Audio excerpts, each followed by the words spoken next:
जयंत पाटील म्हणजे रामाच्या मंदिरात राहत असलेला रावण, गोपीचंद पडळकर यांची टीका।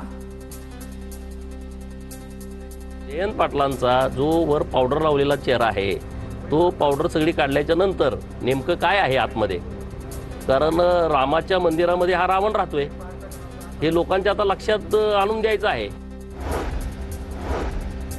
कॉक्रोच जनता पार्टीचा मी देखील सदस्य, कॉक्रोच जनता पार्टीचे उद्या आम्ही पिलर असू, ओबीसी नेते लक्ष्मण हाकेंची प्रतिक्रिया।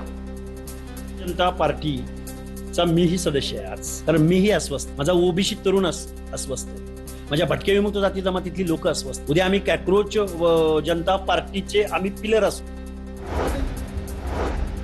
पुण्याच्या अलका टॉकीज चौकातील पेट्रोल पंपाबाहेर शरद पवारांच्या राष्ट्रवादीचं आंदोलन, इंधन दरवाढी विरोधात घोषणाबाजी। कराडच्या कृष्णा सहकारी साखर कारखान्याच्या निवडणुकीसाठी जयंतराव भोसले सहकार पॅनेलकडून अर्ज दाखल, सर्व जागांवरील उमेदवारांनी शक्तीप्रदर्शन करत अर्ज भरला। संजय राऊतांनी एखादा शौचालय किंवा गटार बांधली आहे का? गोपीचंद पडळकरांची टीका। संजय राऊत फक्त अग्रलेख लिहू शकतात, नुसती मापं काढण्याचं काम राऊत करतात, पडळकरांची टीका।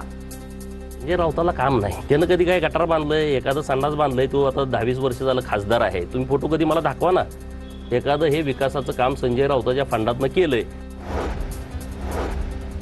जालन्याच्या बदनापूर तालुक्यातल्या धोपटेश्वर गावात मनोज जरांगेंच्या हस्ते शिवरायांच्या अश्वारूढ पुतळ्याचे लोकार्पण, आमदार नारायण कुचे यांच्यासह शेकडो मराठा बांधवांची उपस्थिती। नवी मुंबईत अतिधोकादायक इमारतींचे पाणी कनेक्शन आणि वीज कनेक्शन तोडण्यास सुरुवात, वाशीमधील जय महाराष्ट्र सोसायटीपासून कारवाईला सुरुवात। दरोडा टाकून पंजाबला पळालेल्या आंतरराज्य टोळीतील दोघांना अटक, गावठी कट्टा एअरगनचा धाक दाखवत सशस्त्र दरोडा टाकला होता, नाशिक पोलिसांची कारवाई।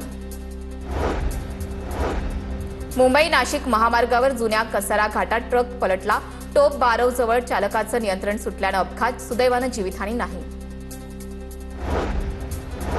जळगावच्या निमखेडी रोडवर भर वस्तीत देहविक्री, पोलिसांकडून पर्दाफाश, जळगाव तालुका पोलिसांची कारवाई, 3 पीडित महिलांची सुटका।